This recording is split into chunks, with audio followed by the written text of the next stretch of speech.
So, I do remember this movie. It wasn't impressive. I know a lot of people like it, but he said like the real life Scream murder, probably something that happened that's probably either was inspired from the movie or was the reason the movie exists. Okay, let's dive in. You know that movie Scream? Did you know that that inspired a real life murder?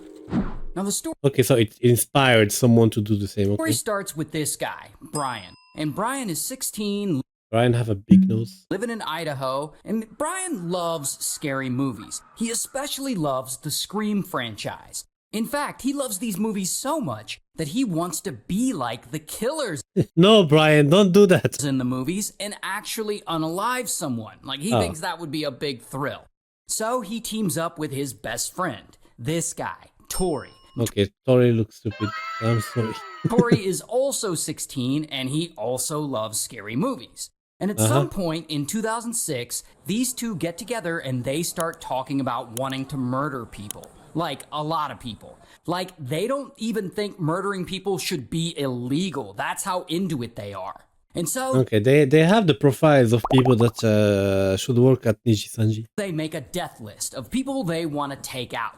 Like people at school, and even some of their own friends are on the list. Then they start planning their first murder and how they're going to be able to pull it off without getting caught. And because they're film fans and Oh, it's them. They look like they're cartoon characters. because they're stupid, they decide to record everything. I've always wanted to make a mark on the world and stuff, and this is a good way to do it.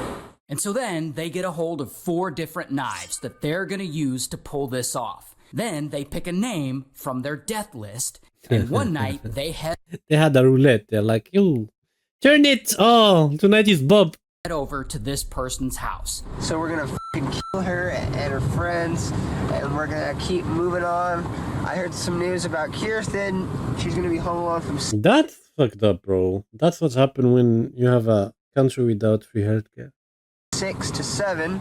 But they get there and they can see that this victim isn't alone, and so they have to call everything off. Then they pick another name, but same thing. This person ends up They will get angry. They were like, why is everyone with their parents? not being alone. In fact, they try several different times, but none of these would-be victims are alone, so they can't pull this off.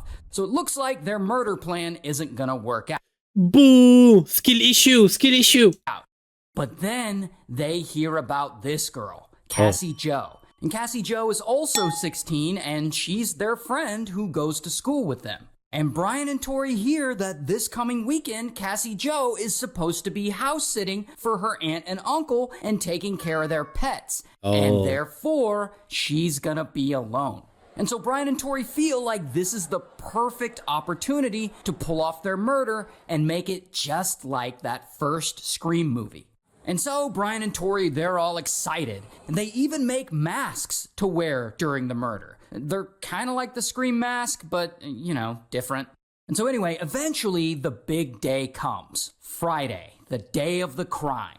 My plan is supposed to happen tonight, so hopefully nothing will go wrong.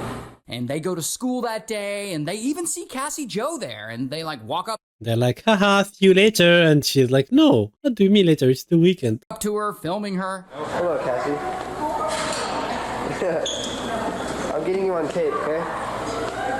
Say hi, please. Hi. Okay, see ya. Now, at some point that day, they find out that Cassie Joe's boyfriend, who we'll just call boyfriend, They're like, oh, come on. She also has someone in her life. they find out that he's gonna be with Cassie Joe that night at her aunt and uncle's house. And so I guess Brian and Tori are like, whatever, we'll just unalive him too.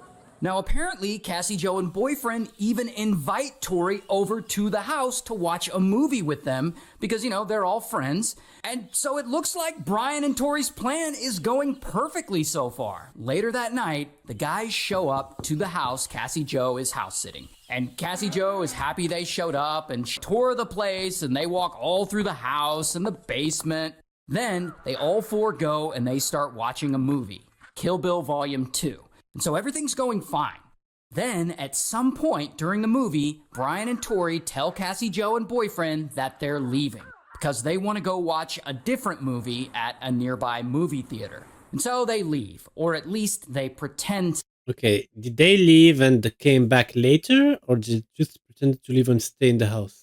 to leave. They actually drive for about 15 minutes, and then they come back, and they park in a secluded spot a bit a ways from the house. Then they change into dark clothes, and they put on those That's so stupid. Like, if you parked your car in the other way, like car in the neighborhood and wanna walk with a knife and a mask until the house, that's a bad idea.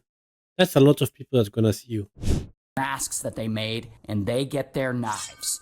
Then they sneak in through a back door that they had secretly unlocked while Cassie Joe was giving them a tour of the house. And that door leads them into the basement. So now they're hiding in the basement, and they want to try and lure Cassie Joe and boyfriend down there so that they can murder them. So they start making all this random noise, hoping that Cassie or Imagine they call the police and they just get caught. someone will come check it out. But it doesn't work. No one comes down. Then they turn off all the power to the house by flipping the circuit breaker. But still, no one comes down to check it out. Then they start flipping the power on and off again a few more times. But still, nothing. You're so stupid. Meanwhile, upstairs, Cassie Joe and boyfriend, they know something weird is going on. I mean, the power's going on and off. They can also see Aunt and Uncle's dog growling at the basement door. And they want to go check it out, but they're a little too freaked out to go down there. So they decide not to. Now, eventually, it gets late, and it's time for boyfriend to go home. And he doesn't want to leave Cassie Joe there alone with the power going in and out and stuff, so he calls and asks his mom if he can stay the night there. But unfortunately, Mom says no. And so ultimately, boyfriend's mom comes and picks him up, and he leaves. And now, Cassie Joe So she's alone and they are down, but do they know that she's alone? is there all alone. And I guess Brian and Tori know that boyfriend left because they start coming out of hiding. And boom, they hit the breaker and they turn off the lights one last time. And now the whole house is dark, and they start creeping upstairs. And there they find Cassie Joe lying on the couch, and they both take out their knives, and pow, they attack her, and they start stabbing No, they were stabbing. I was thinking they would get caught before. her. And they stab her again and again and again until That makes me sad. she's unalived. They stabbed her more than 30 times. And then these crazy bastards, they're all excited and oh, they finally did it. They murdered their friend, just like the Scream movie. And so they leave the house and they run down. You know, what's the fun thing about stabbing someone? Like, it's not for them. They are sick mentally. For them, it's cool to murder people. You know, so for them, you can't judge them in the base of normal people. The street back to their car, and they're so fired up they have to turn on their camera and record. Just killed Cassie. We just left her house. This is not a f***ing joke. I'm shaking. I stabbed her in the throat and I saw her lifeless body just disappear. Dude, I just killed Cassie. I mean, it went by so fast. Shut the f*** up, we gotta get our act straight. And after they're done celebrating, they go into Black Rock Canyon, which is like a local hiking trail, and they find a secluded spot and they try and burn a bunch of the evidence, like, you know, the knives and the masks Yeah, but you took a video. and some of the tapes they've been recording. And when that doesn't really work, they bury the rest of it. But like, why record all these videos if you're just gonna burn them? But Yes. anyway, a few days later, Cassie Joe's aunt and uncle, they get home and they find her body and they call 911. And so now the police are involved and they start investigating. And the first thing they do is they question boyfriend. And boyfriend tells them, yeah, these guys, Brian and Tori, they were at the house with us earlier that night. So then police call in Brian and Tori for questioning. And Brian and Tori, they have their story all straight. Like it's all thought out and coordinated. Except when police ask them, so you left early to go see a movie at a theater, right? And the boys are like, How was the movie? Do you have the ticket? yep. And the police are like, so tell me about the movie you saw. And the boys are like,